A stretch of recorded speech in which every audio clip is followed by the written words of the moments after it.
Hola. Hola a todos y bienvenidos a un nuevo episodio de Digital Download. Oops. Good afternoon, good morning, and good day, wherever you may be joining us from. Welcome to another edition of the Digital Download, the longest running weekly business talk show on LinkedIn Live, now globally syndicated on TuneIn Radio through IBGR, the world's #1 business talk, news, and strategy radio network. Today, we're tackling an inconvenient truth in the world of sales, that sales teams are drowning in activity, but starving for results.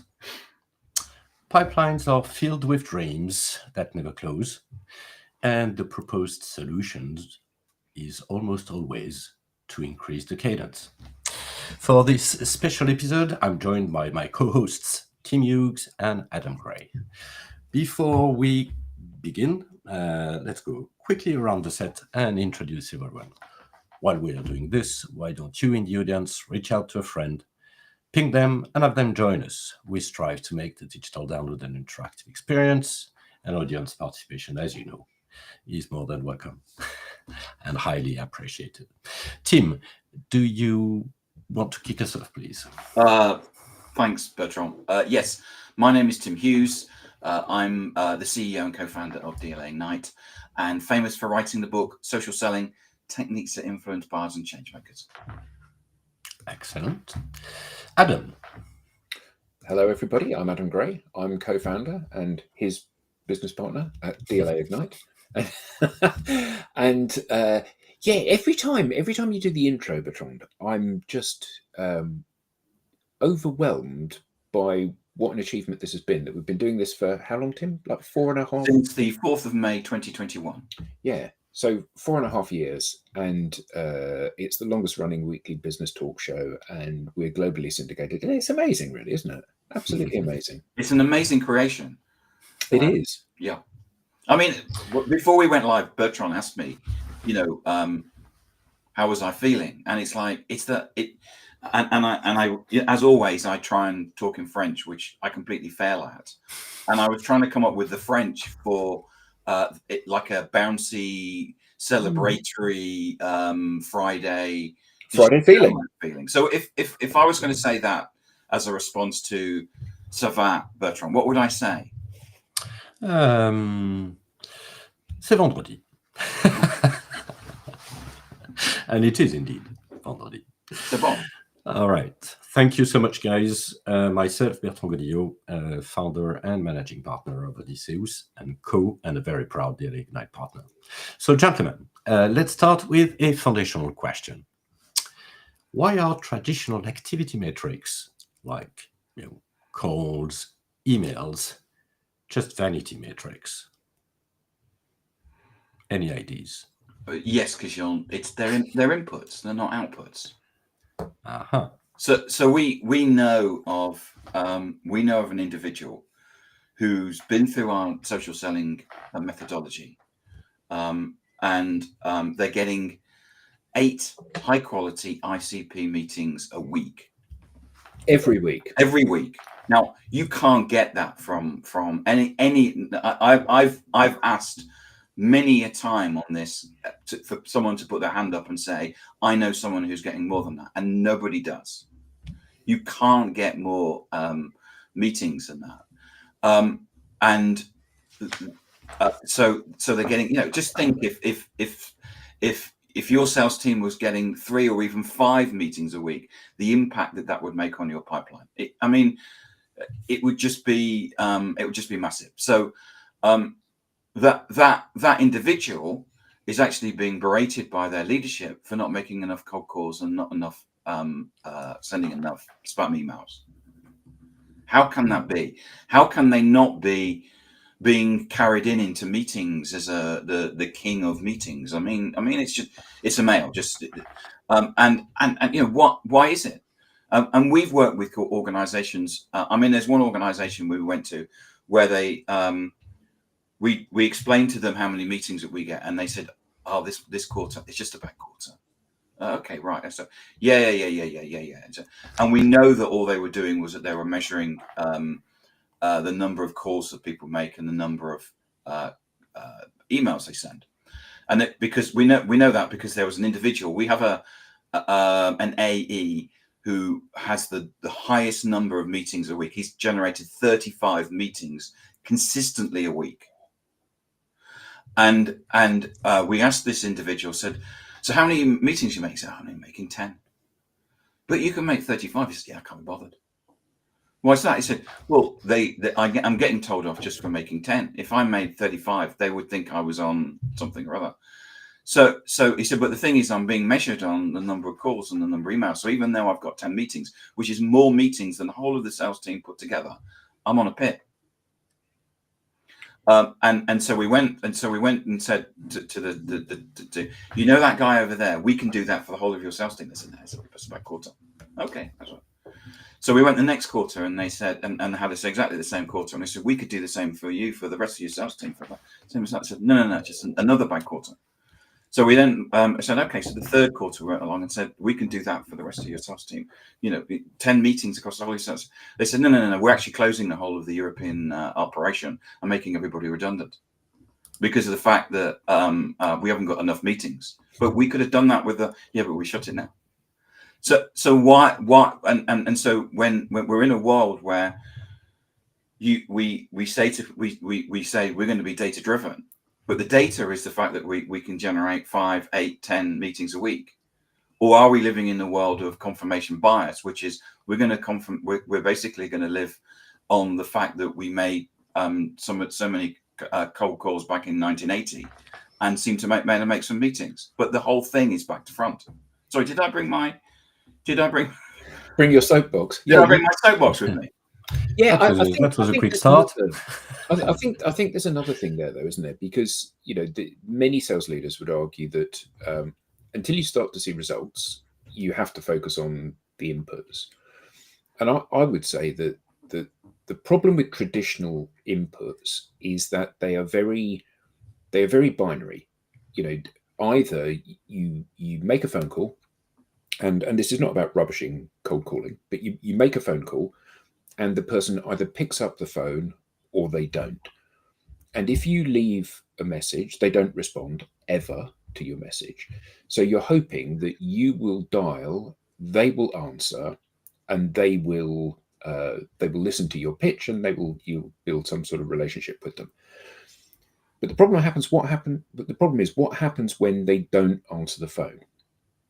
So you've wasted the time because they haven't answered the phone. So therefore you have to call back again or call somebody else. And every one of these activities you do is time sunk, and there's no measurable benefit for it.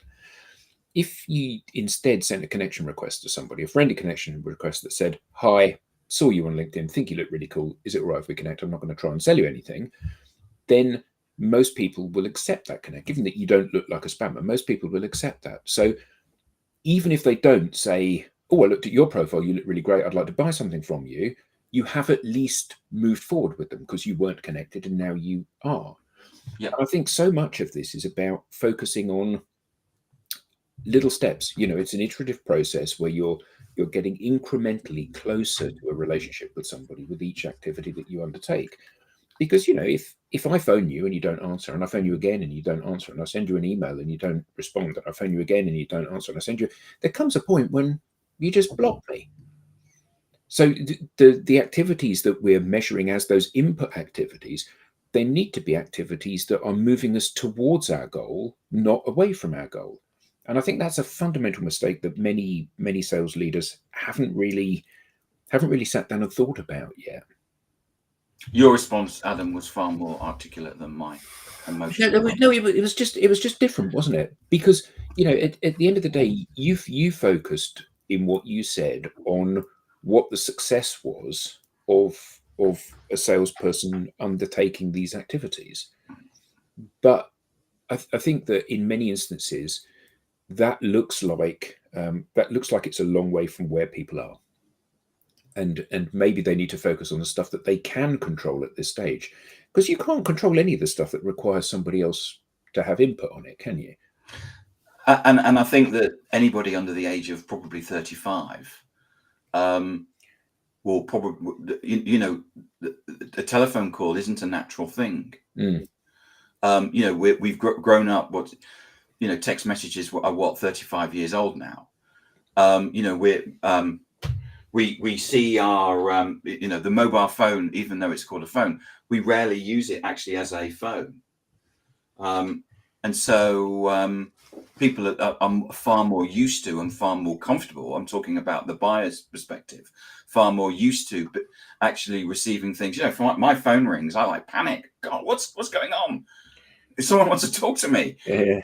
And I think that sometimes, and I think a lot of people older than 35 sometimes forget that, because we grew up in the time when I started cold calling, you could ring anybody up.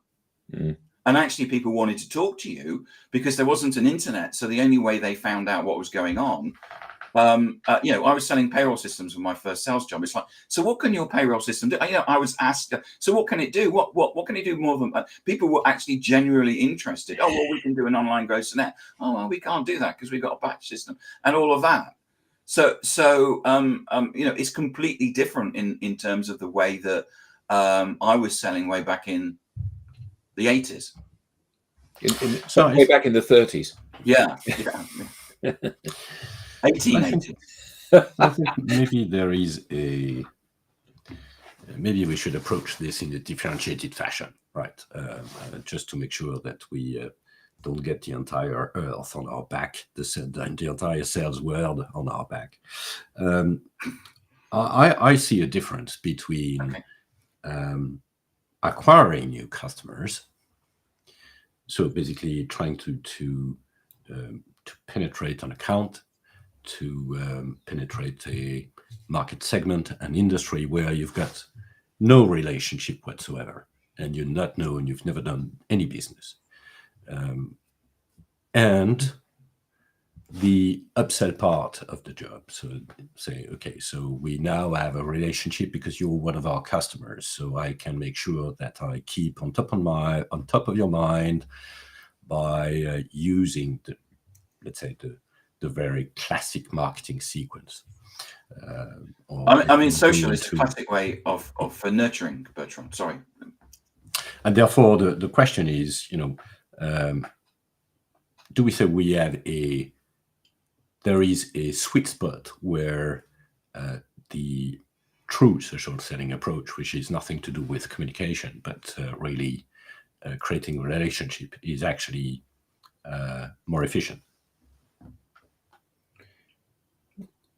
Yeah, at every point.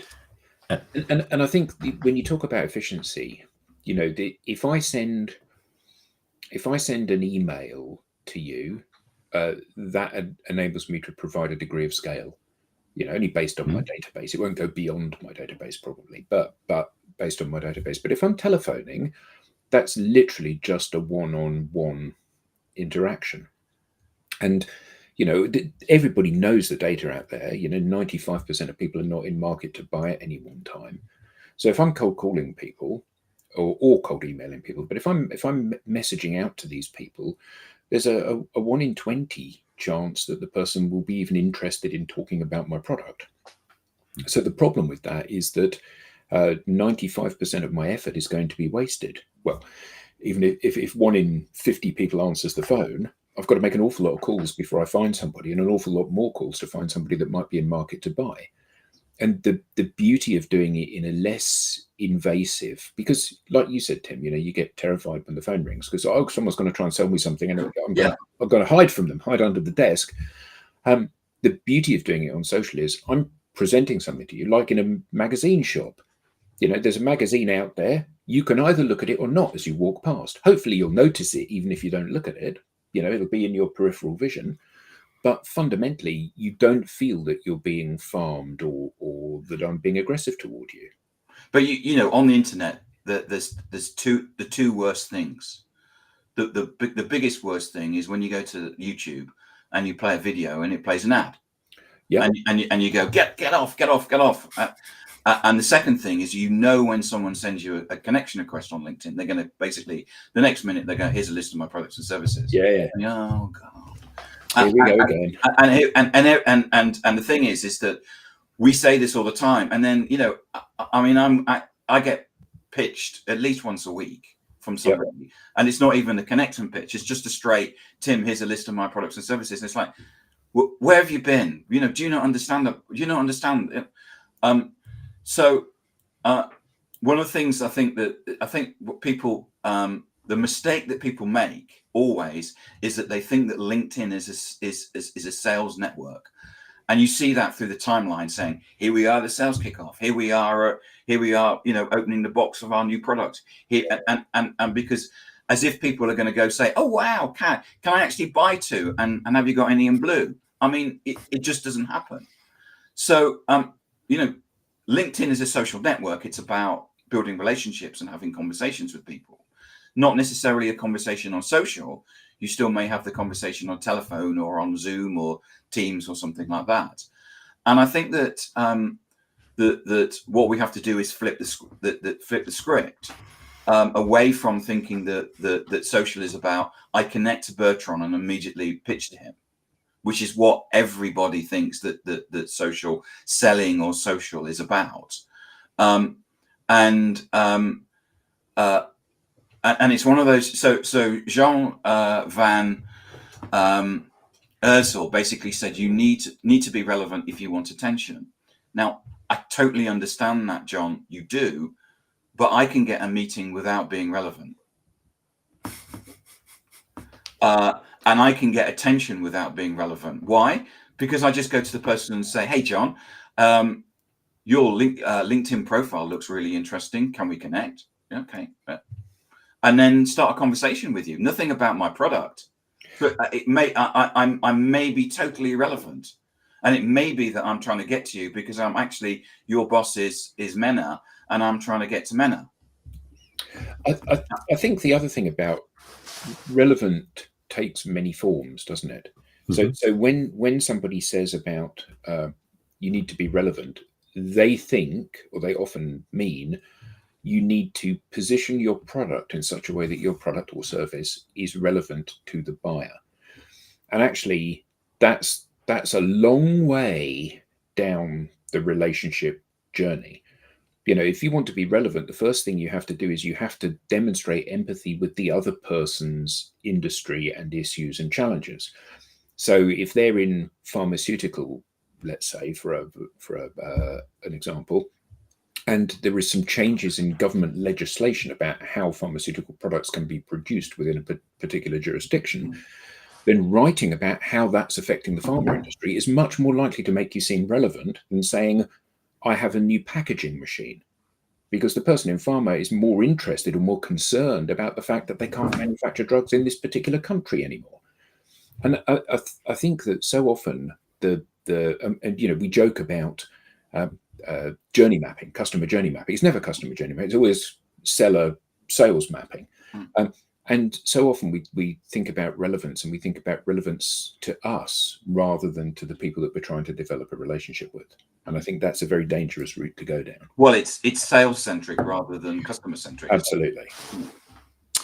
We often have the because if we look at the background of all of this is all, let's say, the main driver has always been volume. So there's the assumption that if I do send 10,000 emails, I'll get 5 customers.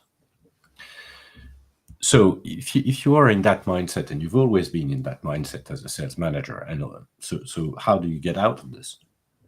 And first of all, should you get out of this?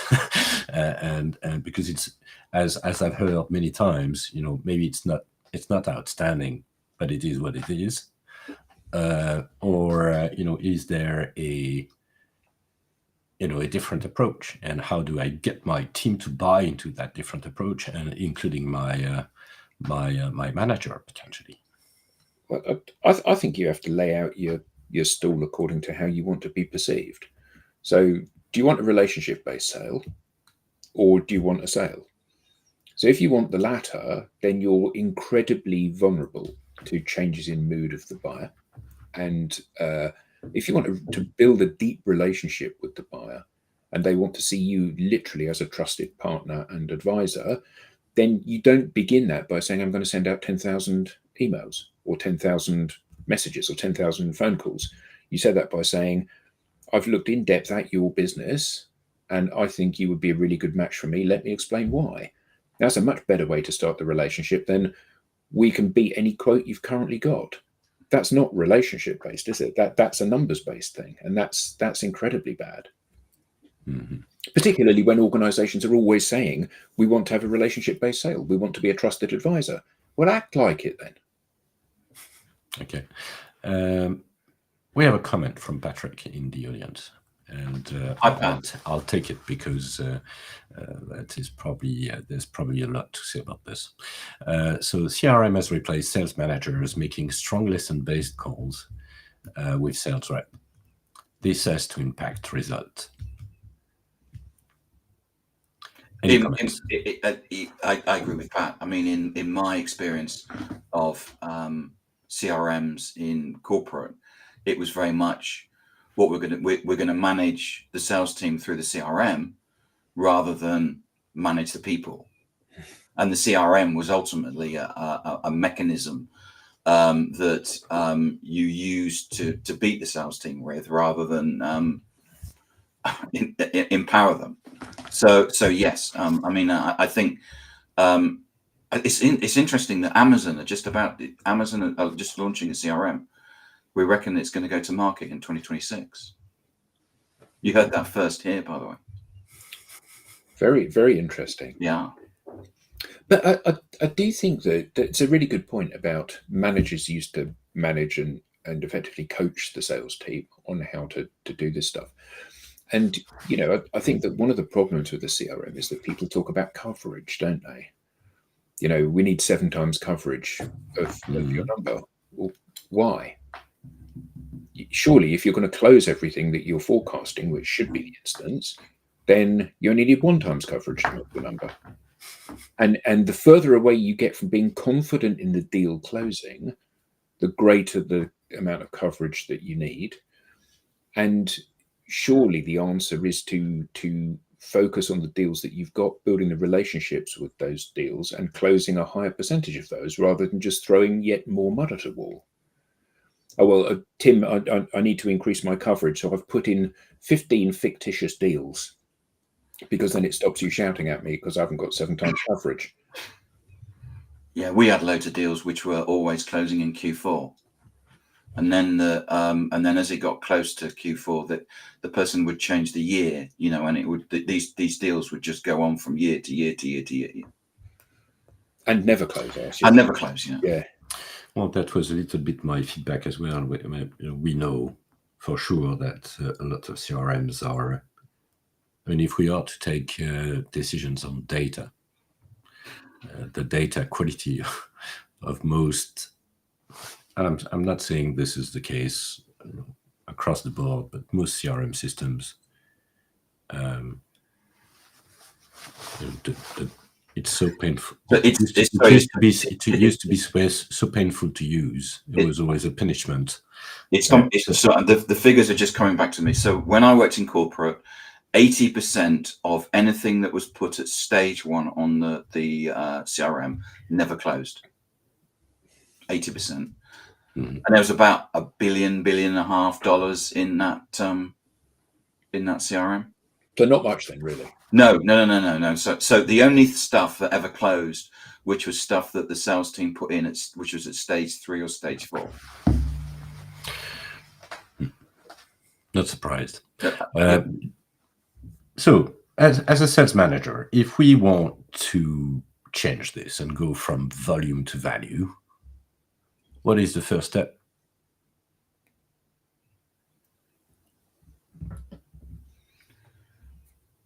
So I'm reading the comments. Yeah, I was just reading the comments. Sorry, I was reading the comments and you asked the question at the same time. Sorry, Bertrand, I'm being that's right. No, I was saying. So, if we are, let me know if I should leave. Okay, so we have a volume-based approach, a traditional volume-based approach, and what is it that we should be doing to move towards? Maybe what's the first step to move towards a value-based approach in our relationship? Well, there's certain digital activities that you should be doing that we know that if you follow those digital activities, some of those activities are, I can see as an external person, I can see what you're doing on social and digital, like the number of connections that you're making. Tim, I'm going to close a deal with IBM. I'm connected to 2 people already, and I'm confident it's going to close. It will never happen. It will never happen. We're working with one client where there was it was Domino's Pizza. I always remember it was Domino's Pizza, and what the situation was, it was forecast to close that quarter. The salesperson was not connected to anybody in Domino's Pizza on LinkedIn, even though the CRO and the CEO had met the client and they were forecasting it to close, and it never closed. And it never closed because there was no relationships. When you're connected to people in LinkedIn to a customer, it shows the start of a relationship. And the more people that you're connected to, LinkedIn call this multi-threading. The more opportunity that you have to have conversations, the more opportunity to have multiple sponsors, just in case one gets fired. And it shows there's a penetration in the account and a level of relationship, and that's what we should be looking at. Looking at the number of people that have liked and commented on your content, because what people are doing when they do that is that they're saying, in effect, you're building a digital bridge to them. You're saying that resonated with me. And therefore that gives you an opportunity to go and speak to those people. So there's different. So you asked the question. There's different measures that we can be using on digital before we get to the point of saying we've got a meeting. Yeah. Would you agree with that, Adam? Undoubtedly. Okay. I think that if you're connected to one person and one person is aware of you and one person is a great champion for you, you have a single critical failure point within that account. They leave, they die, they get laid off, whatever, or even if they just change their priorities, they're carrying a huge amount of hope for you. If you're connected to everybody in the company and everybody's seeing your content and you're engaging with everybody's content and everybody loves you and everybody's more than happy to have a coffee with you when you go in and everybody shares your life story with you, I mean, of course, it never guarantees that you're going to close the business, but you can be a great deal more confident about it. And also, you're much more likely to pick up on any insights in policy changes within that client, aren't you? So if you look at Kerry Cunningham from Six Senses recent data, I think he's had this now 3 years in a row, that the buying cycle now is about, average buying cycle, not selling cycle, is 18 months. And in that time, the buyer basically goes through a process of not choosing who the shortlist is, but actually choosing who the person that they're going to pick. There will be a shortlist, but it will be ranked in, we want this number 1, number 2, number 3, maybe 5. They'll choose who they are, and we'll have it in order. They'll be 80% of the way through the buying process, and it's at that point when they engage with a salesperson, and it's really down to whether the top person loses the deal, and the second one or third one basically win. But ultimately, there's a rank in terms of who's going to win. Mm. The data shows that the sales cycle generally is about 3 months. So we're now in this situation where we know that, and I'm trying to remember the actual terminology that Kerry uses, which is that we're now in this situation because of the ability to go online and educate, which is that we have this whole buying process taking place, where if we're just focusing on in market, so the current 5% that are in market, what we're doing is that we're losing the other 95% because they're actively going out and looking, and we're not party to that. And now I understand people saying, so someone said to me this week, said, our sales team will only sell to people where there's a burning platform. And I understand that. If you're cold calling organizations, you're never going to call everybody in the total addressable market, because you'll never get through, because there's so much wasted time. The same with email. You're not going to send emails saying, buy my product because we're great, to all those people, because again, you're not going to get a response. But I would say that there is a possibility that you can actually talk to the whole of your total addressable market at scale and at speed. I don't know. I'm biased, but I reckon that you could do that. Well, you're not biased, because you have proof that this works. So, we talk to clients and they want to engage us in conversation, or engage us to show them what they need to do, because they themselves have a burning platform. They themselves are not making their number, or even if they are making their number, they look at their dwindling pipeline and number of conversations and opportunities they have, and they realize that the tools that they had previously used in order to generate new conversations simply are not working anymore. So you send emails to people and you get a 50% open rate. You go, well, hey, we've got a 50% open rate, which oddly mirrors the unsubscribe rate in many instances, because people open it in order to unsubscribe from the email, or it's just being previewed in the preview pane on your mail client. People don't answer the telephone to you.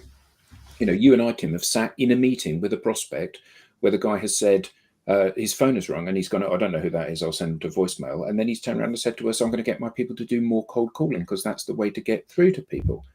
And we said, but surely your evidence from your behavior just a moment ago that isn't the way to do it. Oh no, our people are very effective. They do 400 dials a day. But ultimately, I think that the people need to recognize that you said, it's just a bad quarter. It isn't a bad quarter. We know from our own behavior that we don't like to be approached cold. Now, I think that one of the big challenges that people who are very skilled at the telephone face is that they think that don't cold call is the same as don't call, which of course it isn't. If you have a call with someone, it's because the person's had a messaging exchange with you. They've given you permission to telephone them. And then when you do, oh, Tim, hello, how are you? Nice to speak to you at last. That's very different to, can I just have 5 minutes of your time? No, go away and take me off your mailing list. So if we are not measuring, say, performance, or at least activity, through the number of calls and the number of emails, then what is an appropriate measure? Well, there is some activity-based stuff that people have to do.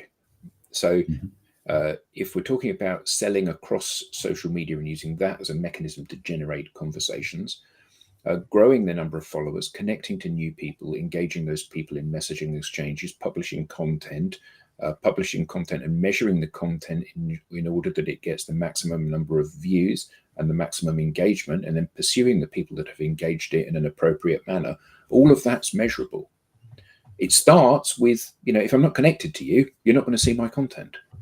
You're not within the orbit of my content. So first thing is I need to connect to you. That's a very easy metric to measure. If we also measure how many connection requests you send, we then get a very good handle on whether or not the connection requests are being effective or not. And if they're not, okay, we need to understand why they're not and change it. But all of this should be data backed, shouldn't it? I like Patrick's comment.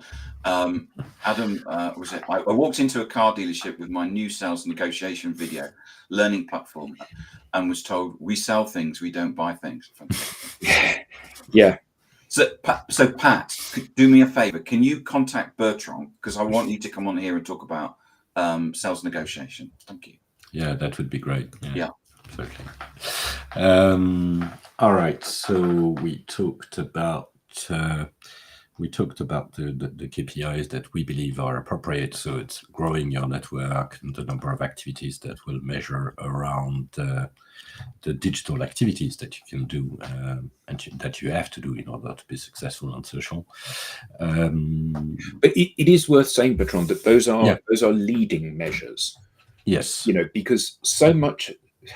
So I guess that the key thing is the stuff that you do, you are 100% in control of. You can 100% control how many connection requests you send. You can 100% control what content you share and how often you share that content. What you can't control is whether someone accepts your connection request or whether somebody engages with your content or views your content. That you can't control because that's in someone else's gift to be able to do. So we need to measure those things that we are in 100% control of to begin with, but also we need to use the results we get from those in order to measure and change what it is that we're doing if it isn't working. So, if I send 200 connection requests a week and one person accepts them, then something is wrong. Now, maybe the connection request is unattractive or my profile is unattractive, but fundamentally, those are very easy things to look at. If I publish a piece of content and nobody views it and nobody engages with it, then the content isn't very good. Doesn't matter, it can be the best written piece of content in the world, but if people don't like it, it's not doing the job it needs to do. So I think that this iterative process is absolutely crucial to refine what it is we do, because at the end of the day, if you're in a sales role, your job is to sell things, is to be out meeting customers, closing orders with people, not spending 8 hours a day every single day on social media.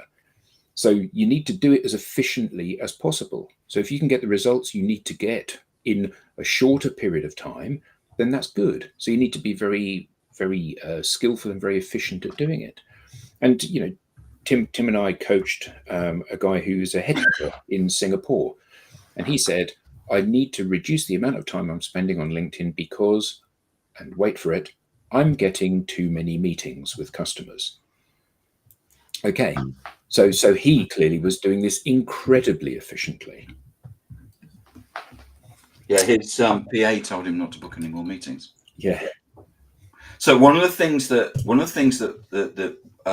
difficulties that we had in leadership when I was in corporate was about knowing who in the sales team was contributing and who wasn't.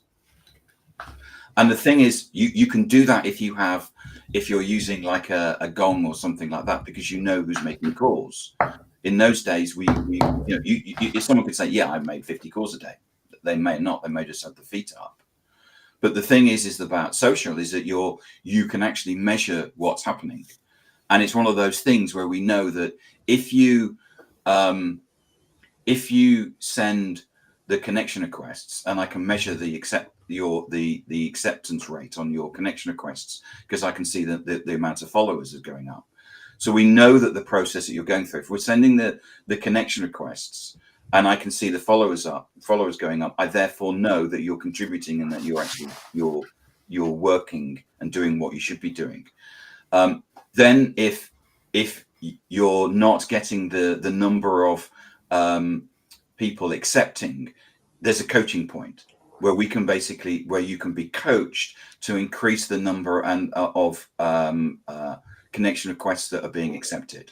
So what we're able to do is walk through the whole of the sales process, rather than just saying, I've got you measure me because of a meeting that I've got, which is with a mate.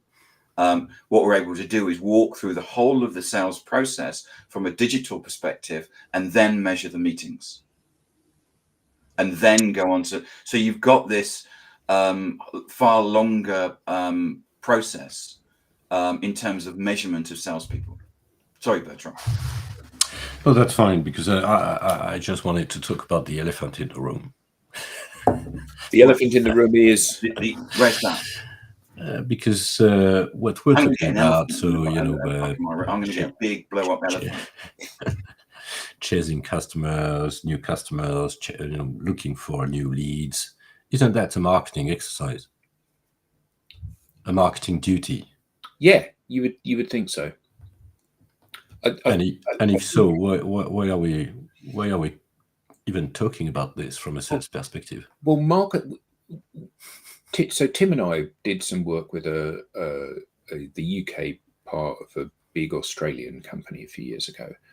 And the person that was heading up the marketing in this country said, and I quote, "Marketing doesn't work anymore." And they were incredibly well regarded and had a very loyal customer base. They still are. Yeah, and they had a great database of people that came to events of theirs, and they mailed out to this database every couple of months, and they would hold another event, and they noticed that you've got 1,000 people on the database, so you mail out and 100 respond, and then the next time you mail out and 60 respond, and the next time you mail out and 20 respond, and the next time you mail out 10 respond, and then it flatlined, and nobody responded for 2 or 3 times, and it became very clear to them that how people engage with this content has changed. So, and it's certainly B2B and B2C are very different worlds. We all of us buy stuff from ads on Instagram because we think, oh, that's cool. I'll buy it. It's $50 or whatever. It's not a big deal. It's always shit when it arrives. Well, it often is, yeah. Buying stuff on Instagram because it's always shit. But in the B2B world, people do not consume things in that way. So placing B2B adverts or shoehorning your message in front of people is at best a waste of time and possibly a real turn-off to people. So actually the route to any company now is not through the company brand. Company brand needs to be there. You need to have a company website, a company LinkedIn page, because it proves you're a real company. It goes some way towards proving you're a real company. But actually the route to market is through the people. So, if I wanted to buy, so Tim and I worked at Oracle, all 3 of us worked at Oracle, actually, sorry. So if I wanted to buy something from Oracle and I went to the Oracle website, I would find it extremely difficult to find the product that I needed, because there are so many products and it's so diverse and complex. And it's written in jargon. Yeah.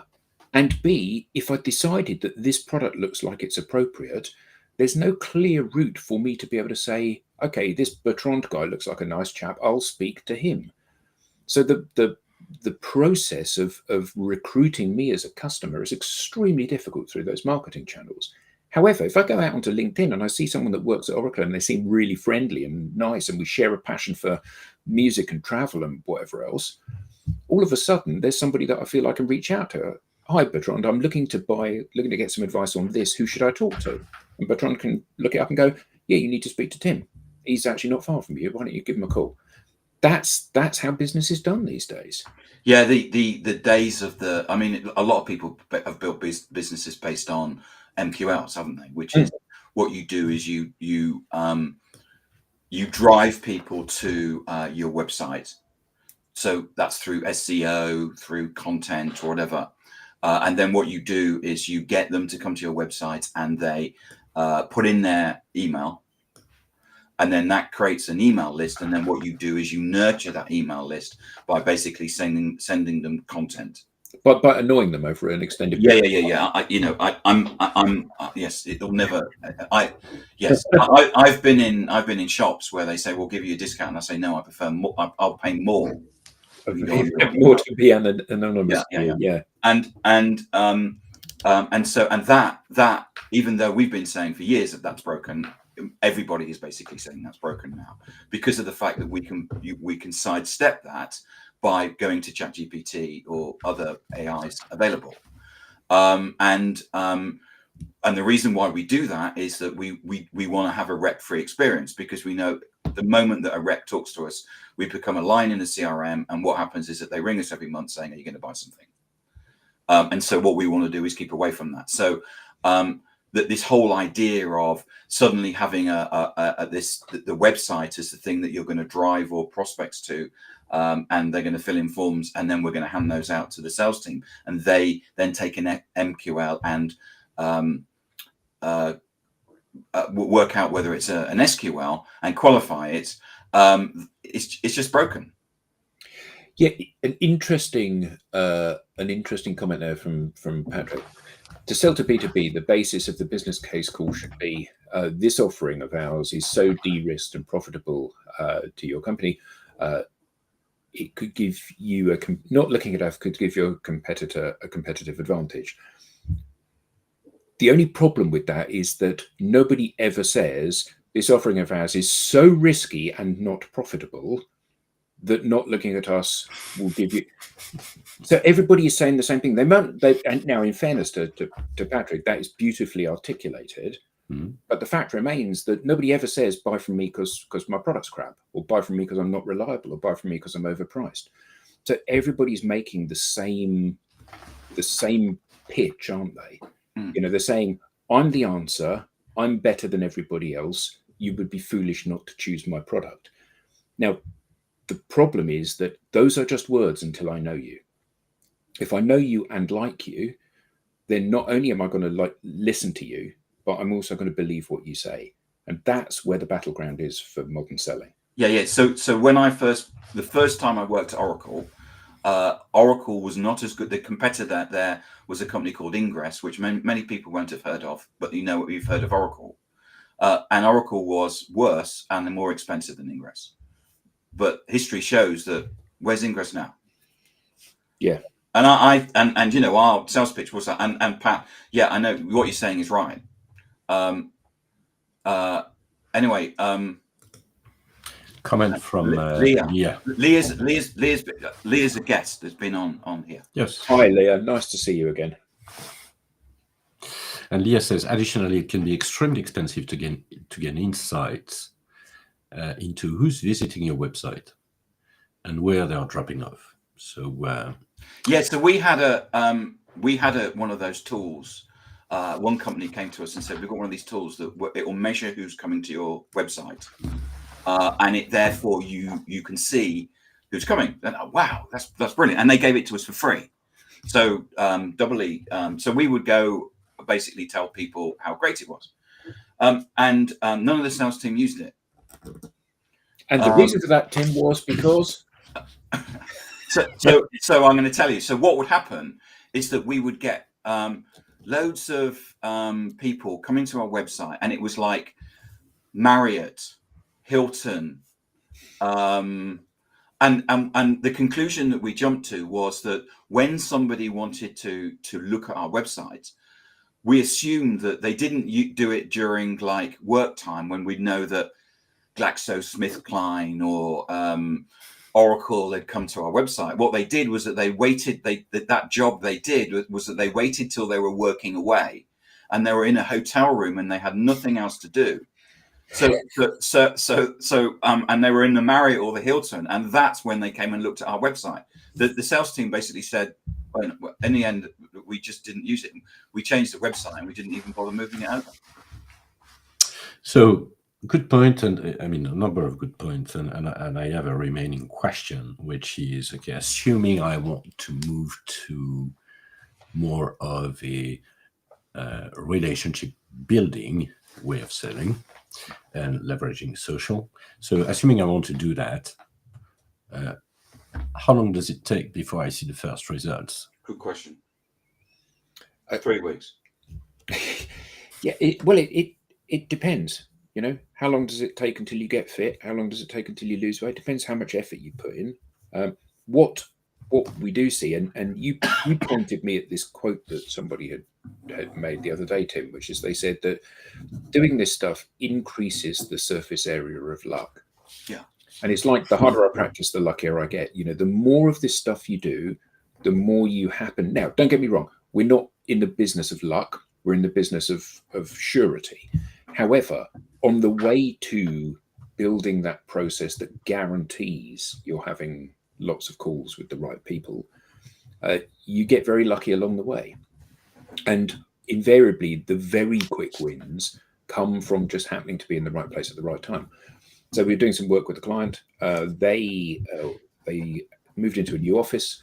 One of the people in the business did a photo of the office and posted it saying, we've just moved into a new office. Isn't this exciting? Any of my old friends can come and join me for a cup of coffee. Very nice post with the fancy new sofas and things that they had in the new building. And somebody that they had not had any interaction with for 7 years, but were connected, saw the post and sent them a message saying, I didn't realize that you were doing what you're currently doing now. We should have a conversation about this because there might be an opportunity for you that I can introduce you to. And that yielded a $180 million framework agreement with the UK government. Now, That's a good win. That's a good win. That is a good win, and the beauty of this is you couldn't have legislated for that, because this is somebody that the person had effectively lost touch with, except for the fact that they were on the social network. And clearly this person had noticed some of their posts in the past. But the point is that you cannot factor that in. But what is amazing to me, still to this day, having done this for 10 years, what's amazing to me is how often people get lucky when they start to behave this way.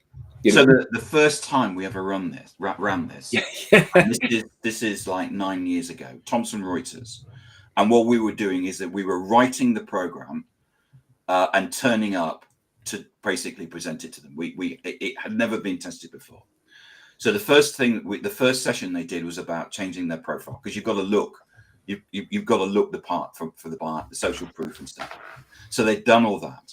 So the next time we went in and said, what you need to do is going to connect. So we were teaching them how to connect. And there was a guy at the back, and basically he was on his laptop, like tapping away. And I thought, well, bloody hell, you know, we've come all this way into London to teach you stuff, and all you can do is sit at the back and send emails.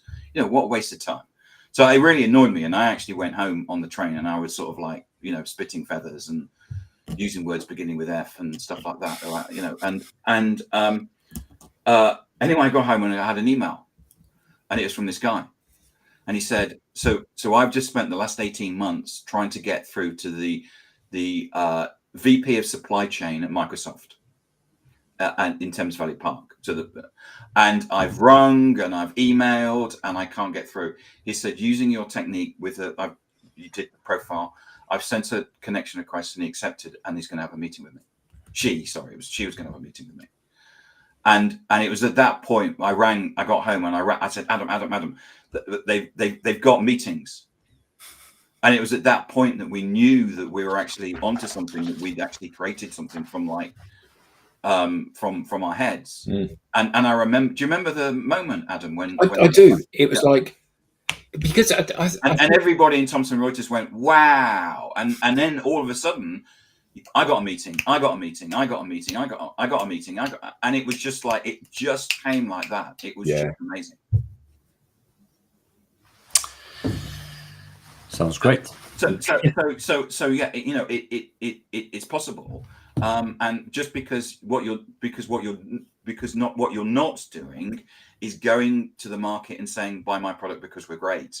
What you're doing is that you're actually treating this as a conversation, and it's because your LinkedIn profile doesn't make you look like, you know, this is this is how many times I've made my number and been to President's Club, because buyers aren't interested in that. What you're doing is you're saying, this is how I help people, and this is the social proof that I understand supply chain and stuff. The people go, you look interesting, I think I'll have a conversation with you. Wow. And do you want me to speak for another 2 minutes, Bertrand? Because we've got another 2 minutes to go. We have 2 minutes to go, but we also have a newsletter, so don't go too far. so Pat, Leah, Americo, sorry didn't come to your point. John, Mina, thank you so much for the engagement. I mean, this is all about the audience. Yeah. You know, there's a hierarchy of and it's the audience is always first. And thank you so much for coming on and engaging. And it's always been the audience the whole time since the 4th of May 2021. Excellent, and I'll be in touch with a few of you, by the way. Yeah. So Leah's been on before, but he's a great guest. Yes, Pat absolutely. is Pat, and America is. He's been on my podcast, and Okay. and yeah. So America, if you're still watching, contact Bertrand and come on there, because you'll work out. He's a great networker. Okay, great. So we'll be in touch anyway. Well, gentlemen, this has been great. Thank you very much for your participation. As I said, we now have a newsletter, and that's the time now. Adam, where are you going to be disappearing behind the QR code? It's a win-win. The best time. Don't miss an episode. Get the show highlights, Beyond the Show insights, and reminders of upcoming episodes. You may scan the QR code on screen or visit us at digitaldownload.live/newsletter. Guys, thank you very much. Have a great weekend. Thank you, Bertrand. And talk to you Thanks, next everybody. week. And Thank thanks you. for all the engagement.